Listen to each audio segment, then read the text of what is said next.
She was betrayed by family with her child until a violent secret at home emerged, so she recorded proof and fought back now. The small flower shop called Blooming Dreams in the Chicago suburbs was filled with seasonal flowers on a spring afternoon. The owner, Megan Williams, was finishing a design sketch for a bouquet for a big wedding scheduled for the next weekend. At the back of the shop, her 6-year-old daughter, Amy, was coloring at a small table, occasionally looking up to check on her mother. "Mom, how's this flower color?" Amy asked, showing her drawing of a sunflower. Megan paused her work and smiled. "Perfect, Amy. You're even better with colors than Mommy is." She gently stroked her daughter's chestnut hair. Amy's blue eyes resembled those of her late father, her ex-husband Brian, from whom she had been divorced for 3 years, now lived in Colorado with his new family, and had minimal involvement, sending cards only on children's holidays. Megan ran her shop while raising her daughter. After studying botany in college, she had opened a small flower shop after getting married. Following the divorce, the shop became the sole source of income supporting her and her daughter. The shop phone rang, and when Megan picked up the receiver, she heard her mother Judith's voice. "Megan, how are the preparations for the Bryant family wedding this weekend?" Judith's voice always contained a slightly critical tone. "Going well, Mom. I'm just finishing the final designs now. You always work right up to the deadline. Can't you be more organized?" Megan took a deep breath. "Don't worry. It will be finished on schedule." Judith was a former lawyer who owned a spacious house in an upscale Chicago neighborhood. She always demanded perfection and had high expectations for her 2 daughters. She was especially hard on Megan, criticizing her choices, particularly her career as a florist and her unstable marriage. "Anyway, about tomorrow," Judith continued. "Carol is busy with Michael's school conference. If you can't get away from your big order tomorrow, bring Amy over to my house." Megan checked the calendar in her shop to confirm tomorrow's schedule. Indeed, she had a delivery of large arrangements for a corporate client.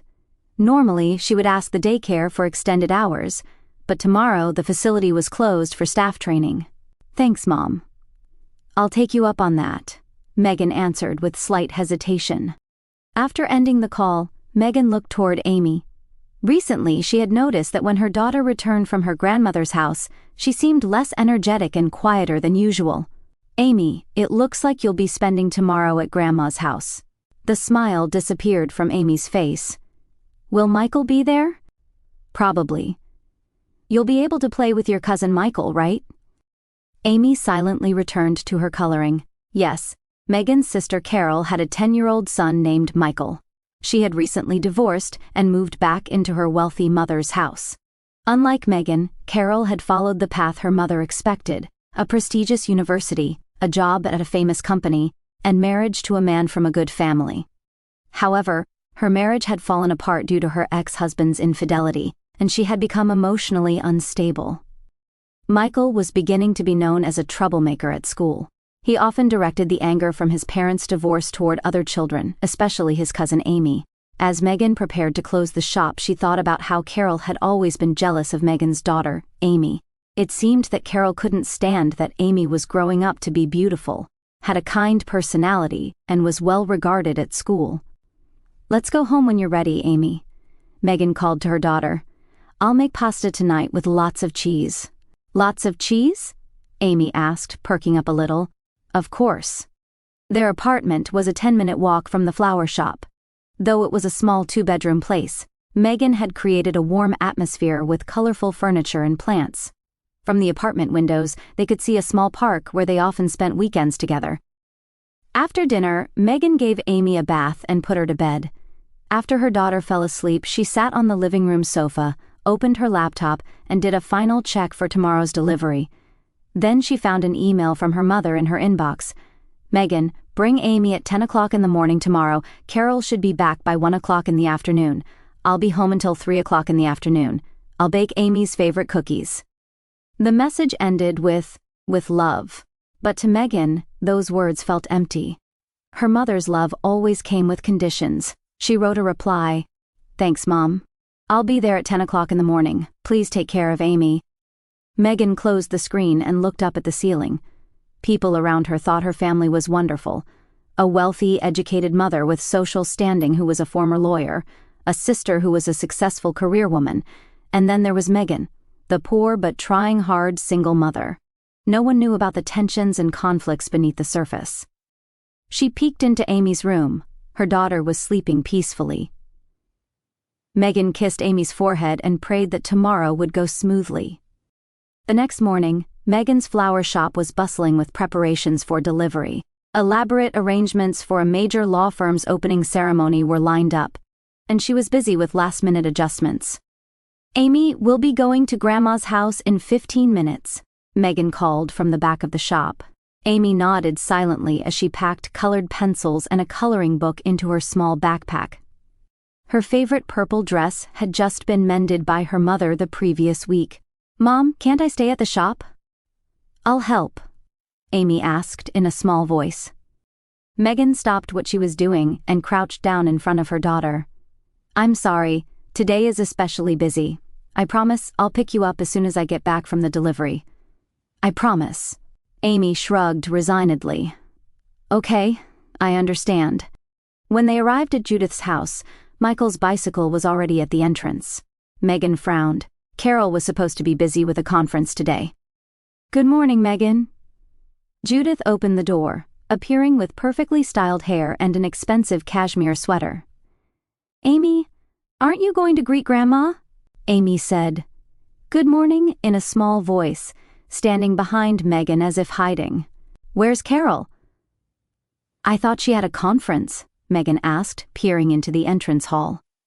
"Oh, her morning one was cancelled, but she has meetings this afternoon, so I'll be watching both children," Judith added, as if sensing Megan's concern. "Don't worry, Carol doesn't think Amy is a nuisance." Megan felt uncomfortable with her choice of words, but she didn't have time. She kissed Amy and promised, "I'll pick you up by 5 o'clock in the afternoon." Amy wouldn't let go of Megan's hand and looked up into her mother's eyes as if to confirm, "Really? Really? I promise." Megan kissed her again and stood up. "Be a good girl." In the afternoon, Megan finished the flower delivery earlier than scheduled and arrived at Judith's house at 4:30 in the afternoon. She rang the doorbell, but there was no answer. Hearing children's voices from the backyard, she went around the side of the house toward the yard. In the yard, Michael was riding his bicycle alone. Carol was sunbathing on the outdoor terrace while looking at her smartphone, but Amy was nowhere to be seen. "Carol, where's Amy?" Megan called to her sister.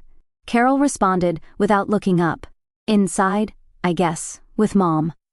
Megan hurried into the house. Judith was in the living room, but Amy wasn't there. "Mom? Where's Amy?" "She's resting in the upstairs guest room." "She seemed a bit tired," Judith said calmly. Feeling anxious, Megan ran up the stairs. When she opened the guest room door, Amy was lying on the bed, facing the wall. "Amy, Mom's here to pick you up." When Amy turned around, Megan's heart nearly stopped. Blood was flowing from the right side of her daughter's forehead. Her hair was matted with dried blood, her face was wet with tears, and she was trembling. "Amy, what happened?" Megan rushed to her and embraced her. "I fell from the jungle gym," Amy said in a small voice between sobs. However, her eyes seemed to tell a different story. Megan picked Amy up and hurried downstairs. Judith and Carol were chatting and drinking coffee in the kitchen. "Why didn't you tell me Amy is injured?"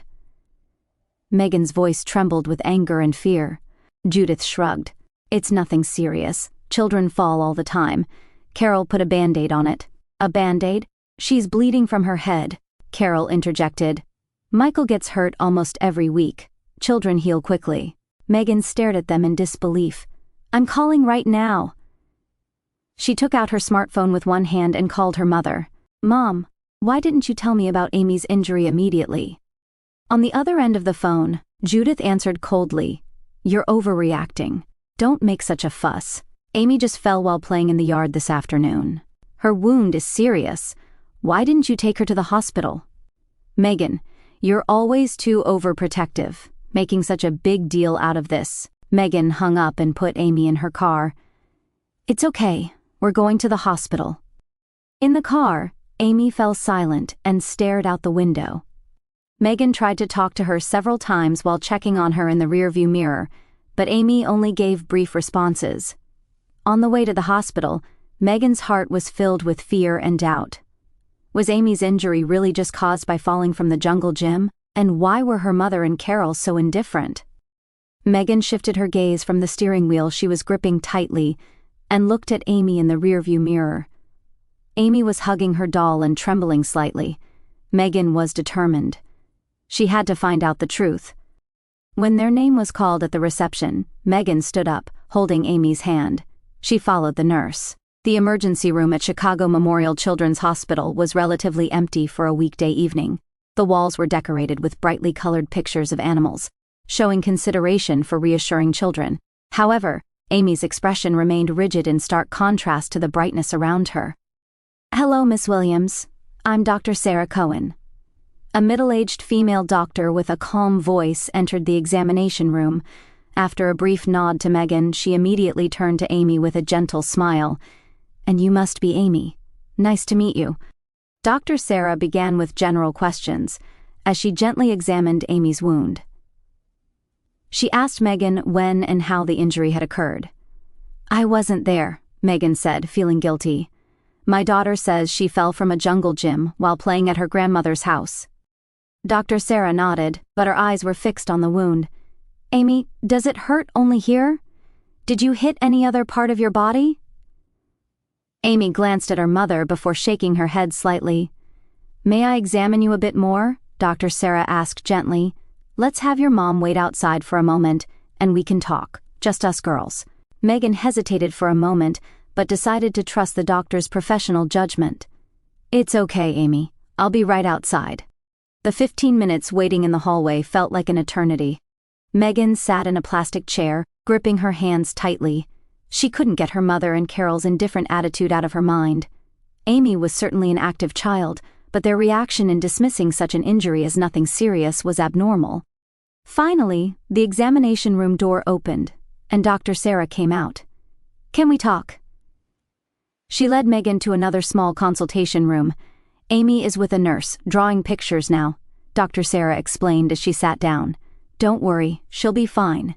The head wound needs stitches, but there are no signs of serious concussion." As Megan sighed with relief, Dr. Sarah continued, "However, Miss Williams, there are some concerns." Her voice was calm, but her eyes were serious. The shape and location of this wound are unlikely to have been caused by a simple fall. Megan felt a tightening in her chest. "What do you mean?" "This wound is from a planar impact, shaped as if struck by something hard with corners. Also, I found several old scars on Amy's body, especially on her back and arms," Dr. Sarah continued, choosing her words carefully. "In my professional opinion, this is not an accident." Those words sent a wave of terror through Megan. Someone, she couldn't complete the sentence. I asked Amy what happened, but she just repeated the jungle gym story. However, from her reactions and physical tension, I believe something else is happening. Megan held her head. "Could it be someone in the family?" "Miss Williams, I have specialized training in child abuse. Unfortunately, such cases are not uncommon. Children sometimes try to hide the actions of caregivers or family members out of fear, or even out of love," Dr. Sarah explained quietly. "I need to consider reporting this to Child Protective Services." Megan suddenly stood up. "If my mother and sister are involved, I will never let Amy near that house again." "Please stay calm," Dr. Sarah said gently. "We can't make definitive statements yet. First, we need to talk with Amy in a safe environment where she can tell the truth." When they returned to the examination room, Amy was drawing animal pictures with the nurse. When she saw her mother, she ran to her and hugged her tightly. "Amy, can you tell Mom what really happened?" Megan asked, looking into her daughter's eyes. "What happened? Who hurt you?" A look of fear appeared in Amy's eyes. She shook her head and buried her face in her mother's chest. "I can't tell," she whispered softly. "Why can't you tell, Amy?" "If I tell, worse things will happen." Amy's voice was trembling. Megan exchanged glances with the doctor. Dr. Sarah nodded slowly and took notes. "Amy, no one can hurt you," Dr. Sarah said gently. "Your mom is here and we're here to protect you." Amy remained silent, clinging even more tightly to Megan. "I'd like to keep Amy overnight for observation," Dr. Sarah told Megan. "Tomorrow, a child psychology specialist counselor can talk with her." After the treatment and procedures were completed, and Amy had finally fallen asleep in the hospital bed, Megan spoke with Dr. Sarah in the hallway. "What should I do?" she asked in a tired voice. "First, ensure Amy's safety," Dr. Sarah answered.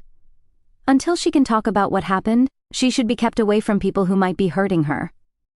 "I will never take her to my mother and sister's house again," Megan said firmly. "But without evidence, they'll just say I'm being paranoid, especially my mother, who's a former lawyer with influence over people." Dr. Sarah nodded thoughtfully. "That's certainly a difficult situation. Without evidence, family situations can be particularly complicated." Megan suddenly had a determined expression. "I'll close the flower shop for a few days. I'll ask my friend Kate to help with just the essential work. I'll focus on taking care of Amy and investigating what's happening." "That's a good idea," Dr. Sarah said. "I can provide a medical certificate if needed." And she continued, choosing her words carefully. "Let's think about ways to gather evidence." Megan looked out the hospital window. The lights of nighttime Chicago were reflected in the glass. She returned to Amy's room and sat in the chair next to the small bed. "I'll protect you, I promise," she whispered, holding her daughter's small hand.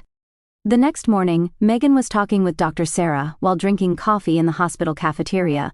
Having spent all night at Amy's bedside, the signs of fatigue were evident under Megan's eyes.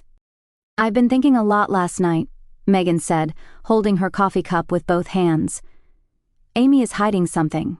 She's keeping quiet out of fear." Dr. Sarah nodded understandingly. "That's not uncommon in child abuse cases, especially when the perpetrator is a relative. That's the problem. I can't believe my mother or sister would do this directly. They're cold and critical, but," Megan said, choosing her words, "but I'm concerned about my nephew Michael. He's a troubled child, and Amy is always afraid of him. Child-to-child violence shouldn't be overlooked either," Dr. Sarah said, "especially when the adults who should be supervising aren't responding appropriately." Their conversation was interrupted by the arrival of Dr. Thomas Reed, who specialized in child psychology. After his interview with Amy, he approached Megan with a serious expression.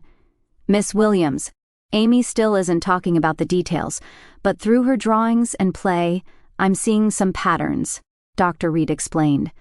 "She's clearly experiencing aggressive behavior from an older boy. She's also expressing disappointment that adults who witnessed this didn't intervene properly." With an aching heart, Megan said, "I need evidence. They'll just say I'm trying to keep Amy away from them." Dr. Sarah leaned forward with a serious expression. "I have a suggestion.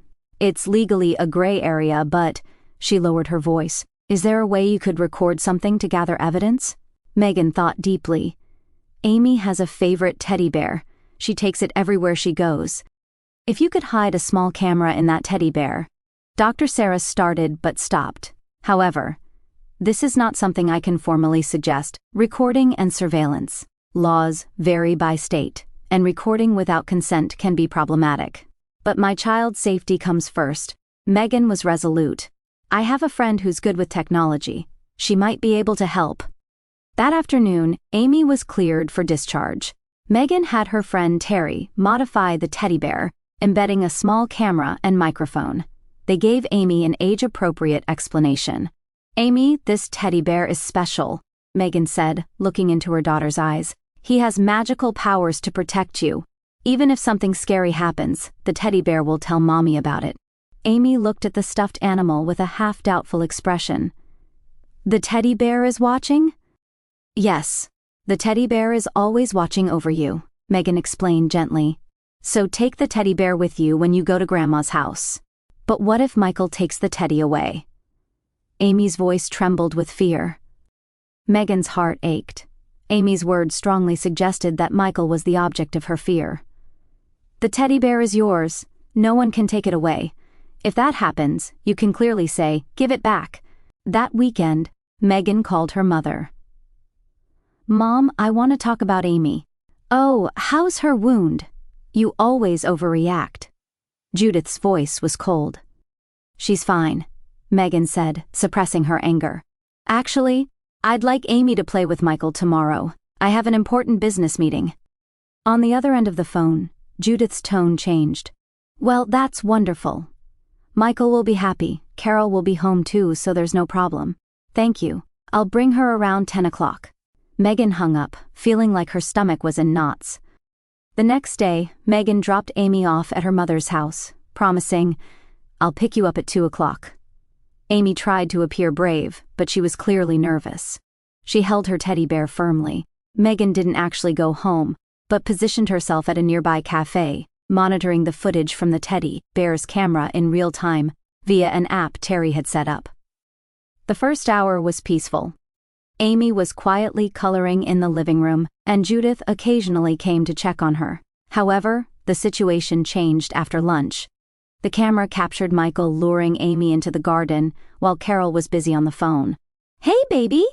Michael's voice contained mockery. Show me your new toy. Amy hugged the bear tightly and said, No, this is mine. At Grandma's house, we share everything. Michael approached Amy. I said, Lend it to me.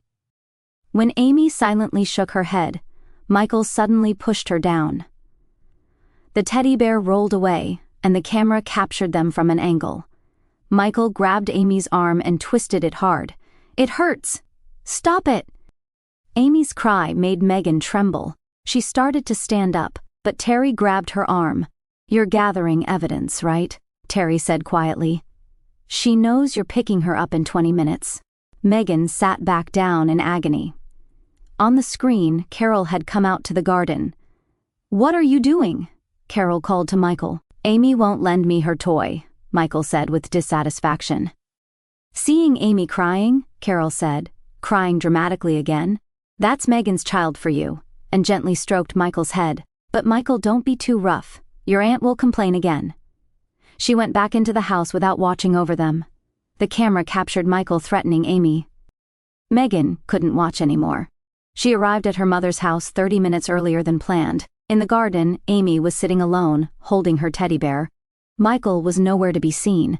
Amy, let's go home, Megan said quietly. After putting her daughter in the car, Megan turned to her mother and Carol. That's enough. Amy won't be coming here anymore. Being dramatic again, Carol said, folding her arms. Children always fight. This isn't fighting, it's abuse, Megan said in a trembling voice. And you adults turning a blind eye to it is the worst crime. Back home, Megan sent the recorded footage to Dr. Sarah and made a formal report to the police and Child Protective Services. The seasons changed, and the signs of autumn began to drift into the streets of Chicago. On the windowsill of Megan's flower shop, blooming dreams, orange marigolds and purple asters were lined up, announcing the changing season. At the back of the shop, Amy was eagerly coloring with a new coloring set. The wound on her forehead remained as a small line, but the shadow of fear in her eyes was gone. On every Tuesday and Thursday, she did feelings drawings with her counselor Martha, gradually healing the wounds in her heart. What do you think of this? Amy proudly held up her coloring. It was a picture of a smiling family holding hands under a blue sky. It's beautiful, Megan smiled. Shall we hang it on the wall in our new house? 6 months after the intervention by the police and Child Protective Services, their lives had changed dramatically.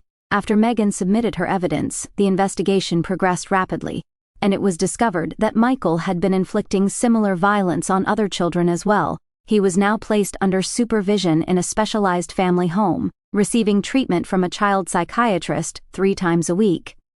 Judith and Carol were sentenced to community service for the crime of child neglect, having failed to respond appropriately despite their knowledge of child abuse. They were also required to participate in a therapy program for family relationship restoration. Megan's relationship with her mother Judith remained complicated, but surprisingly, there were signs of gradual repair. Judith acknowledged her coldness and controlling attitude for the first time, and was trying to change through counseling. Last week, she delivered a small handmade quilt for Amy's birthday. It was a gesture indicating her desire to break the chain of strictness and distance that she herself had inherited from her mother during childhood. Meanwhile, Carol still refused to admit her mistakes, and insisted she would not forgive Megan for betraying the family because she failed to accept responsibility for Michael's problematic behavior. and tried to dismiss everything as children's play. Her visitation rights with her son were also restricted. Megan closed the shop and took Amy's hand. Today was the day they were moving into their new house. She had sold the small apartment and purchased a small house with a garden in the suburbs. Having become an advocate for the importance of child safety in the community through her family's sad events, Megan was increasingly giving talks at local parent groups. When she unlocked the door to their new house, Amy let out a cry of joy and ran inside. From her bedroom window, she could see a small backyard and an apple tree. "Mom, you know what?" Amy suddenly said with a serious expression. "I'm not scared anymore. The teddy bear taught me to be strong." Megan hugged her daughter, surprised by the strength she felt from the small body. They had suffered deep wounds, but they had overcome them and become stronger. The sunset streaming through the window bathed them in a golden light, seeming to promise a new beginning. "That's right, Amy." Megan gently kissed her daughter's hair. "We're both very, very strong girls." As Megan looked back on everything that had happened, a storm of emotions still swirled inside her: pain, anger, fear, but also an overwhelming sense of relief and pride that she had never known she possessed. For years, she had swallowed the criticism, the coldness, and the subtle ways her own mother and sister had made her feel small. She had told herself it was just their way, that family was supposed to be complicated, and that she was lucky they were still in their lives at all. She had let Amy go to that house over and over, even when she noticed how quiet her daughter became afterward, how the light in Amy's eyes dimmed a little more each time. Megan had blamed herself for being too sensitive, too overprotective, just as they had always accused her of being. The guilt of that, of failing to protect her little girl sooner, still kept her awake some nights. Seeing Amy in that hospital bed, blood matted in her hair, trembling as she tried to hide the truth, that moment had shattered something deep within Megan. Her heart had broken into 1,000 pieces, but at the same time a fierce fire had ignited. No one was going to hurt her daughter and walk away thinking it was nothing. Not her nephew, not her sister who had looked the other way, and certainly not her mother who had excused it all. The hardest part had been sending Amy back into that house one more time, with the teddy bear camera hidden inside, watching the footage in real time from the cafe, hearing her daughter's cries, feeling helpless. It had taken every ounce of Megan's strength not to rush there immediately, but she had known she needed proof, not just for the authorities, but for herself. She had needed to see the truth with her own eyes so she could never again doubt her instincts. When it was all over, the reports, the investigations, the court orders, Megan had finally allowed herself to cry. Not just for what Amy had endured, but for the little girl she herself had once been, growing up under the same cold expectations, always trying to earn love that came with conditions. Breaking away from them had felt like betrayal at first, as if she were destroying the family, but now she saw it clearly. Protecting Amy had not been betrayal. It had been the bravest, most loving thing she had ever done. These days, watching Amy run through their new house, laughing freely again, drawing bright pictures of happy families, Megan's heart felt full in a way it never had before. They had lost people they thought they could not live without, but they had gained something far greater: safety, peace, and the unshakable knowledge that they were enough, just the two of them. Megan was no longer the quiet, accommodating woman who had apologized for taking up space. She had become a mother who had fought back, who had turned pain into purpose, who had chosen her child over everything else, and for that, she would never be sorry. Amy and Megan were healing, they were blooming, and nothing, no secret, no silence, no family tie, would ever dim their light again.